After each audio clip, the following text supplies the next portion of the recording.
सुन छोटे, खुद पर भरोसा रख और काम करता जा। जो लोग आज तुम पर भरोसा नहीं कर रहे, कल वो बताएंगे कि तुम उनके दोस्त हो। ओके, स्टार्ट कीजिए। आज की इस क्लास में हम लोग एक छोटा सा टर्म पढ़ने जा रहे हैं, Dalton's atomic model. Dalton's atomic model को पढ़ने से पहले सबसे पहले हमको जानना पड़ेगा व्हाट इज एटम। तो एटम को जानने के लिए सबसे पहले अगर हम लोग बात करें तो जो महर्षि कणाद थे, कणाद ऋषि जो थे, और डेमोक्रिटस, ये दो ऐसे व्यक्ति थे जिन्होंने बताया कि all the matters are made up of tiny particles. All the matters are made up of tiny particles and that tiny particle is called atom. मतलब कि जो द्रव्य है वो छोटे छोटे कणों से बना हुआ है, और वो जो छोटे छोटे कण हैं उनको क्या उन्होंने नाम दिया, एटम का। उन्होंने बताया कि एटम जो है वो एटमॉस बना हुआ है। Atom is derived from a word that is Atmos. ये एटमॉस से बना हुआ एटम है। ठीक, ये तो किसका मत हो गया, ये हो गया महर्षि कणाद एवं डेमोक्रिटस का। इसके बाद एरिस्टोटल आए। एरिस्टोटल का क्या कहना था भाई? एरिस्टोटल, इन्होंने बताया कि atom is made up of 4 things, that is earth. Aristotle के अनुसार चल रहा है ये earth. Second thing wind. Third thing wind ना करके इसको एयर कहा जाता है, बेटर होगा ना। Earth, air, water and fire. ठीक, एरिस्टोटल का क्या कहना था कि all the atoms are made up of 4 things, that is air, water, earth and fire. 4 things. अब बात की जाए डाल्टन्स एटॉमिक थ्योरी की। करने जा रहे हैं डाल्टन्स एटॉमिक थ्योरी। डाल्टन ने क्या बताया? Atom is a smallest particle of any element which can participate in a chemical reaction and which have all the properties of element। समझ गए? मैंने बात की कि अगर किसी एलिमेंट की बात कर रहे हैं आप, अपनी बात की आयरन की, तो आयरन का जो सबसे छोटा पार्टिकल होगा, the smallest particle of iron is atom which have all the properties. उस एटम के पास आयरन की सभी प्रॉपर्टीज होंगी और it can participate in chemical reaction, chemical reaction में भी पार्टिसिपेट कर सकता है। होप आपको एटम क्लियर हो गया डाल्टन्स की एटॉमिक थ्योरी से। तो उन्होंने क्या बताया कि किसी भी तत्व का सबसे छोटा कण जो रासायनिक अभिक्रिया में भाग ले सकता है और जिसके अंदर तत्व के सभी गुण होते हैं, दैट इज कॉल्ड एटम। चलिए, ये उनका होगा। कुछ प्रॉपर्टीज की बात की जाए और कुछ डिमेरिट्स की बात की जाए। क्या लाभ थे उनके, क्या हानियां थी, मेरिट्स एंड डिमेरिट्स। देखिए, उनकी प्रॉपर्टीज में पहला नंबर ये है, उन्होंने बताया कि कोई भी एटम डिविजिबल नहीं है। Atoms can not be divisible, divide you can see. Atoms को डिवाइड नहीं किया जा सकता, उनको विभाजित नहीं किया जा सकता, उनको तोड़ा नहीं जा सकता, ब्रेक डाउन नहीं किया जा सकता उनको। सेकेंड में उन्होंने क्या बताया कि all the atoms of any element are similar, alike. किसी भी तत्व के सभी परमाणु समान होते हैं। ऑल द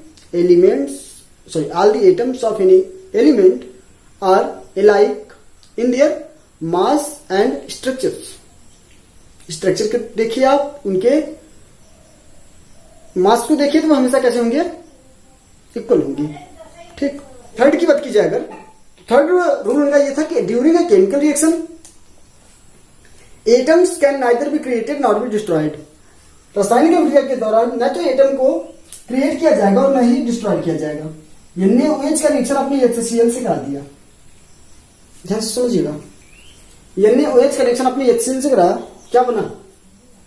इतना सिंपल रिएक्शन है ये, और कितनी बार ही आ जाता है, ये बना। अब ध्यान से समझिए, तो यहां पर एक हाइड्रोजन, यहां पर भी एक हाइड्रोजन, 2 हाइड्रोजन हैं, तो यहां पर 2 हाइड्रोजन आ गए, है ना। मतलब जितने एटम्स इस तरफ होंगे इतने भी, जितना मतलब रिएक्टेंट की तरफ जितने एटम्स होंगे उतने ही प्रोडक्ट की तरफ भी रिएक्टेंट्स होंगे। मतलब इसका मतलब कि यहां पर न तो एटम्स को क्रिएट किया जाएगा और न ही डिस्ट्रॉय होंगे वो ये केमिकल रिएक्शन के दौरान। क्लियर है ये बातें।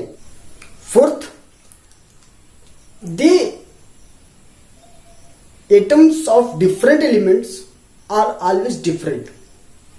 फोर्थ टर्म की बात की हमने कि the atoms of different element, भिन्न तत्वों के परमाणु होंगे वो भिन्न होंगे। ये सिंपल सा। चौथा, मेरिट्स क्या है इसके,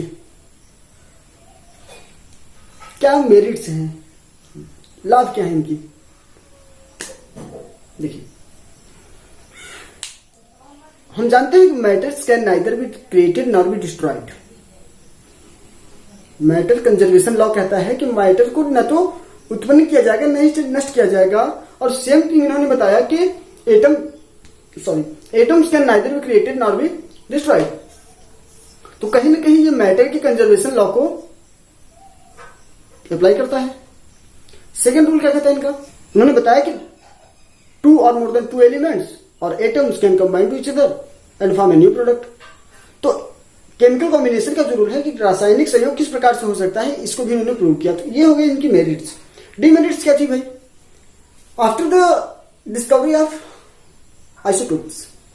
आइसोटोप्स क्या है समझिए कि ये है आपका हाइड्रोजन 1H1, फिर आपका ये 1H2 और फाइनली क्या है 1H3।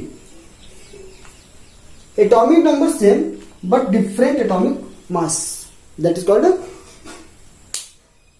आइसोटोप्स, है ना। समझिए कि according to the Dalton all the atoms of an element are alike और similar।